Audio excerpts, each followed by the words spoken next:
Dr. Seuss remains to be one of my favorite picture book authors. His ways of colors and melding words with pictures was absolutely phenomenal. And today on Get Cozy, because it's story time with Kiyaya and Daniel, we're going to share another classic Dr. Seuss book. And another one of Kiyaya's and my favorites, the LORAX. Sit back, relax, get comfortable, and get cozy, because it's story time with Kiyaya and Daniel. Hi, my name is Daniel Carter, certified personal trainer through National Academy of Sports Medicine, and certified nutrition coach through Precision Nutrition. I'm here today to talk to you about online personal training, the future of personal training right on your phone. We start the week with an overview and progress reports. Following that, we have our calendar, day 3, 4, 5 different workouts. Further in depth, we see exactly what we're doing for the day. Find out more information, contact me. Stories are such an important part of our lives. Join my friend Kiyaya and I for Get Cozy, because it's story time with Kiyaya and Daniel, where we share some of the greatest picture books and chapters from children's and young adult literature to inspire you to keep embedding literacy into your days.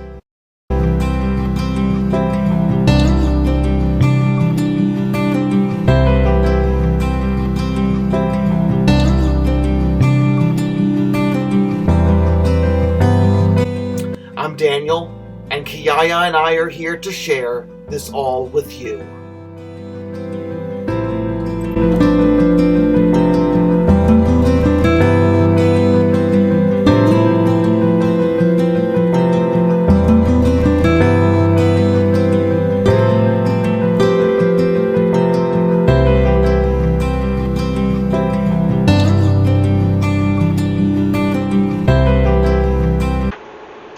At the far end of town, where the crickle grass grows, and the wind smells slow and sour when it blows, and no birds ever sing except old crows, is the street of the lifted LORAX. And deep in the crickle grass, some people say, if you look deep enough, and you can still see today, where the LORAX once stood, just as long as it could, before somebody lifted the LORAX away. What was the LORAX, and why was it there? And why was it lifted and taken somewhere? From the far end of town where the crickle grass grows, the old Onceler still lives here. Ask him. He knows. You won't see the Onceler, don't knock at his door. He stays in his lurkum on top of his store. He lurks in his lurkum cold under the roof, where he makes his own clothes out of muffled moof. And on special dark night midnights in August he peeks out of the shutters, and sometimes he speaks, and tells how the LORAX was lifted away. He'll tell you, perhaps, if you're willing to pay. Are you willing to pay, Kiyaya? Yeah, I want to know too. On the end of a rope he lets down a tin pail, and you have to toss in 50 cents and a nail, and the shell of a great-great-great-grandfather snail. Then he pulls up the pail, makes a most careful count to see if you've paid him the proper amount. Then he hides what you've paid him away in his snoove, his secret strange hole in his grovulous glove. Then he grunts, I will call you by whisper-ma-phone, for the secrets I tell are for your ears alone. Slop! Down slops the whisper-ma-phone to your ear, and the old Onceler's whispers are not very clear, since they have to come down such a snurgly hose, and he sounds as if he has smallish bees up his nose. Now I'll tell you, he says, with his teeth sounding gray, how the LORAX got lifted and taken away.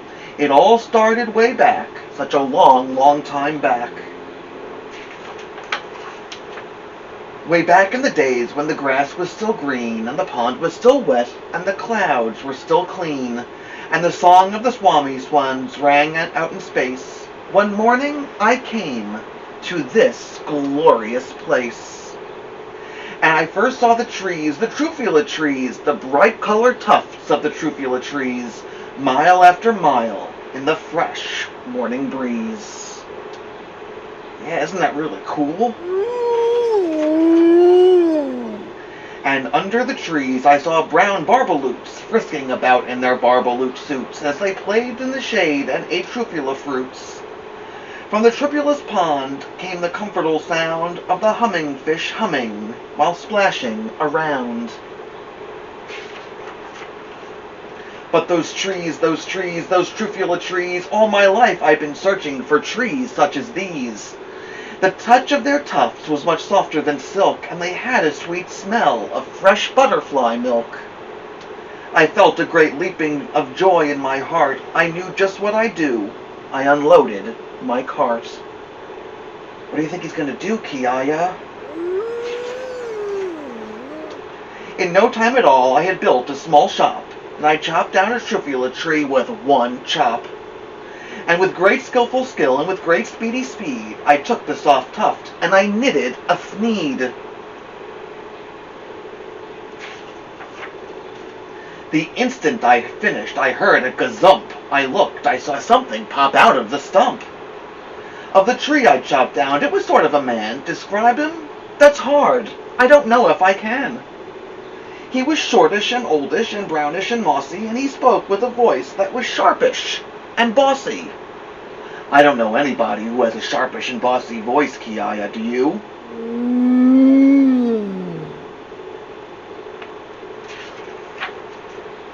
Mister, he said with a sawdusty sneeze, I am the LORAX, I speak for the trees.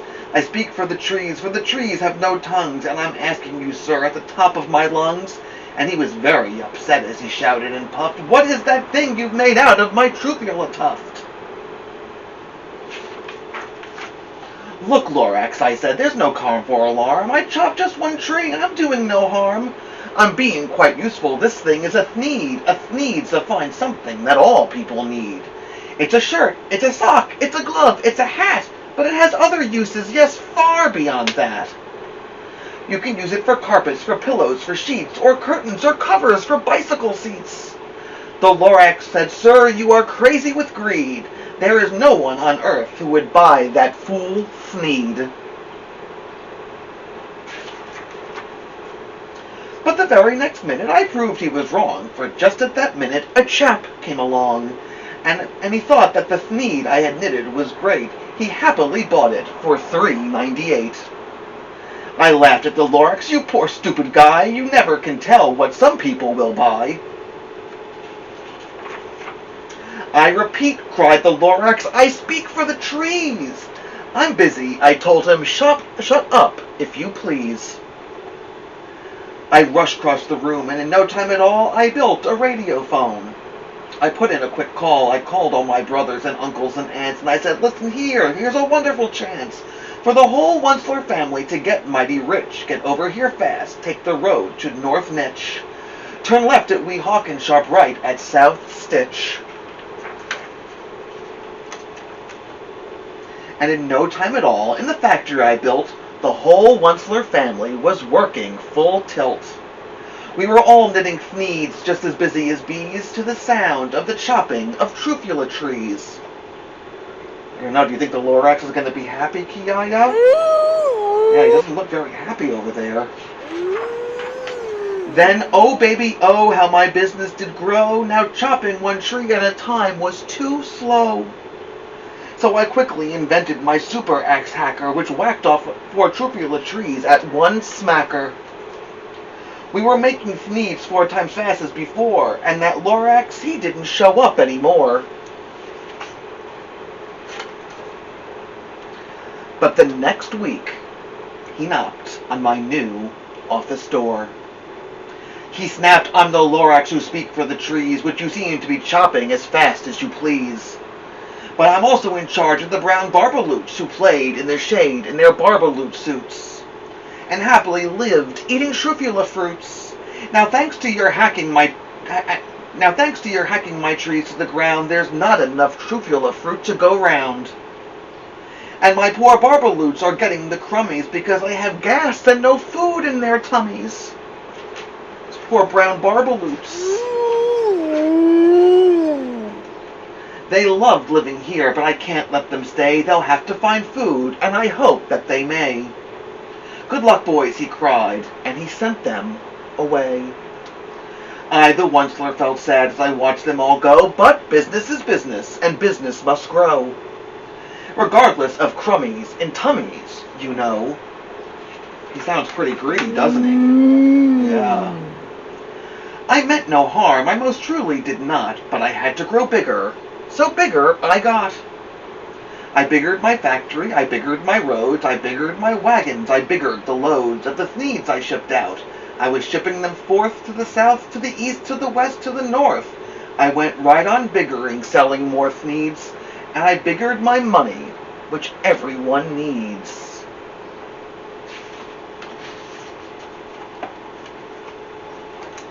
Then again he came back. I was fixing some pipes when that old nuisance LORAX came back with more gripes. I am the LORAX, he coughed and he wheezed. He sneezed and he snuffled, he snarkled, he sniffed. Onceler, he cried with a crupulous croak. Onceler, you're making such smogulous smoke. My poor swami swans, while they can't sing a note, no one can sing who has smog in his throat. That's not very nice, Kiyaya. And so, said the LORAX, please pardon my cough. They can't not live here, so I'm sending them off. Where will they go? I don't hopefully know. They may have to fly for a month or a year to escape from the smog you've smogged up around here. That Onceler's caused a lot of problems. What's more, snapped the LORAX, his dander was up. Let me say a few words about gloopity-glup. Your machinery chugs on day and night without stop, making gloopity-glup, and also schloppity-schlop. And what do you do with this leftover goo? I'll show you, you dirty old Onceler man, you.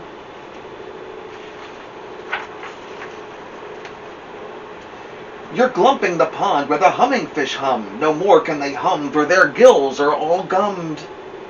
So I'm sending them off, though their future is dreary. They'll walk on their fins, and they'll get woefully weary, in search of some water that isn't so smeary. And then I got mad. I got terribly mad. I yelled at the LORAX, now listen here, Dad.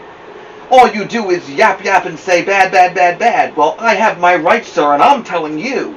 I intend to go on doing just what I do.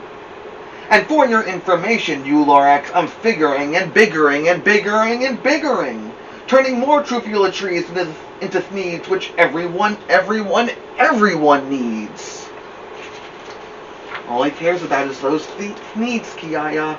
And at that very moment, we heard a loud whack.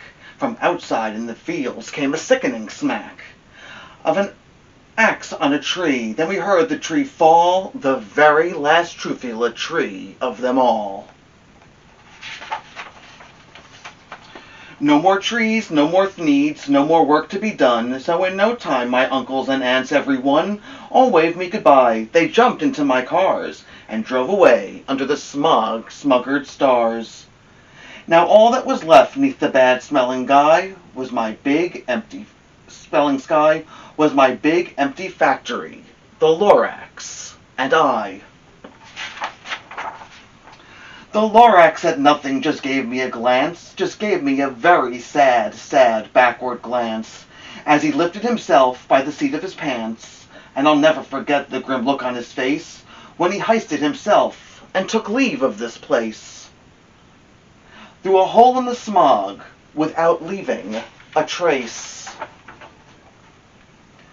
And all that the LORAX left here in this mess was a small pile of rocks with one word, unless. Whatever that meant, well, I just couldn't guess. That was long, long ago, but each day since that day, I've sat here and worried away. Through the years, while my buildings have fallen apart, I've worried about it with all of my heart. But now, says the Onceler, now that you're here, the words of the LORAX seem perfectly clear. Unless someone like you cares a whole awful lot, nothing's going to get better. It's not. Sounds like the Onceler's having a change of heart. So catch, calls the Onceler. He lets something fall. It's a Truffula seed, the last one of all. You're in charge of the last of the Truffula seeds, and Truffula trees are what everyone needs. Plant a new Truffula, treat it with care, give it clean water, and feed it fresh air. Grow a forest, protect it from axes that hack. Then the LORAX and all of his friends may come back. The LORAX by Dr. Seuss.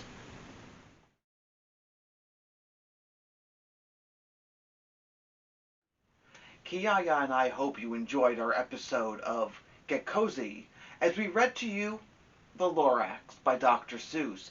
But we've come to our favorite part of our episodes. That's right, let's get crafty. And today you're going to get an opportunity to draw someone who Dr. Seuss never actually created, besides his arm. That's right, the Onceler. What do you think the Onceler actually looked like? The possibilities are endless. Show us your interpretations of what the Onceler looks like on our social media at STITCHINGwolf on Facebook and Instagram, or send your drawings to us to our email, getcozy@stitchingwolfdesigns.com. We'll be back in another couple of days for another episode of Let's Get Kozy, because it's story time with Kiyaya and Daniel. Stay safe and healthy. We'll see you soon.